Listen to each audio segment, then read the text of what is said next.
ये कहानी एक पत्नी की अटूट विश्वास की है। एक औरत थी जिसका नाम समिता था। समिता का पति शहर में काम किया करता था। समिता गांव में ही रहा करती थी।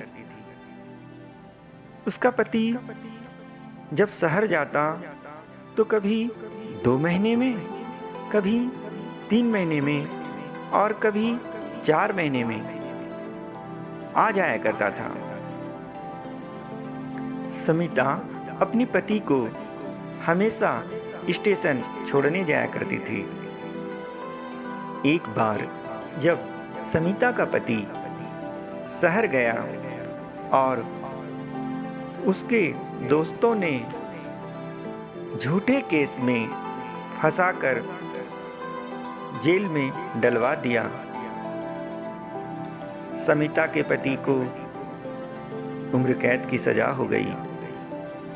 इधर समिता कुछ महीनों तक इंतजार करती रही कि उसका पति अब आएगा, अब आएगा। वो रोज स्टेशन जाती और ट्रेन को देखती, फिर घर चली आती। ऐसा करते करते वो 1 से 2 साल तक रोज ऐसा करती। वो स्टेशन जाती और सभी ट्रेन को जाते देखती, पर अपने पति को ना आते देखकर वो अब बहुत दुखी होने लगी। वो अब धीरे धीरे खाना पीना को कम करने लगी और अपने पति की याद में अब वो स्टेशन पर ही रहती थी। अब वहीं पर वो सोने भी लगी। उस स्टेशन के जो स्टेशन मास्टर थे वो बहुत दयालु प्रवृत्ति के थे।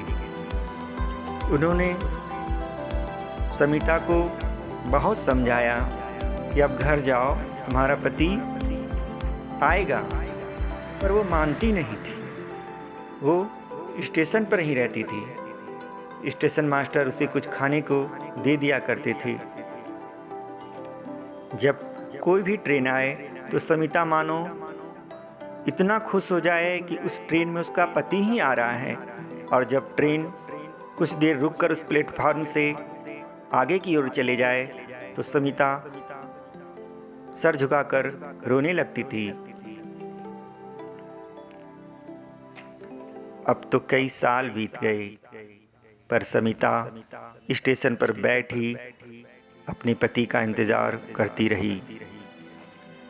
एक दिन समिता की कहानी अखबार वालों ने अखबार में छापा, उनके फोटो के साथ।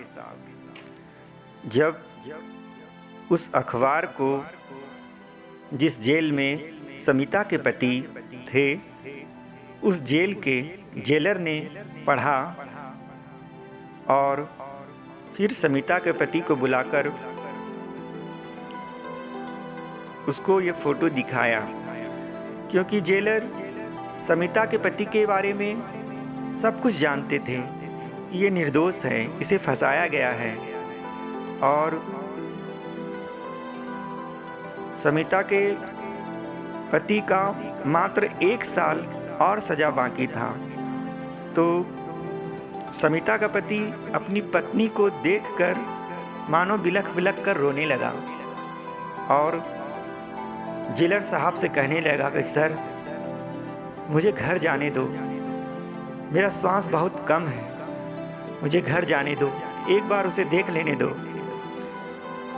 जेलर साहब ने उसे सांत्वना दी और कहा, इस बार 15 अगस्त को मैं तुम्हारे इस जेल में अच्छे व्यवहार से गुजारने के लिए और सरकार से 1 साल माफ़ी के लिए आवेदन दूंगा। फिर जेलर ने वैसा ही किया। जेलर साहब ने सरकार को समिता के पति के लिए 1 साल माफ़ी के लिए आवेदन दिया और उसका आवेदन स्वीकार हो गया। फिर समिता का पति घर की ओर निकल दिया।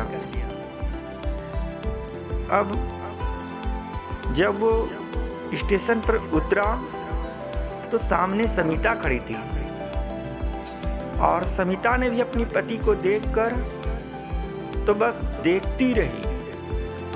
उसका पति भी समिता को देखता ही रहा, मानो उसका आत्मा एक था। शरीर से वे भले अलग थे पर आत्मा से एक थे।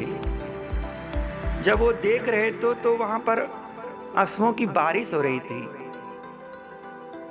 और देखते देखते कुछ घंटे बीत गए और फिर दोनों एक दूसरे को गले मिलकर उनके शरीर से दोनों आत्मा निकलकर उनका शरीर शांत हो गया और वे लोग इस दुनिया को अलविदा कह दिए और फिर उस दुनिया में एक हो गए। इस कहानी को उसके गांव वालों ने देखा और समिता के अटूट विश्वास को देखकर उस गांव वाले के आंखों में पानी आ गया। दोस्तों, इस कहानी से हम सबको यही प्रेरणा मिलती है, प्रेम एक अटूट विश्वास का नाम है। धन्य है समिता, सच में नारी तू नारायणी है। हरि ओम।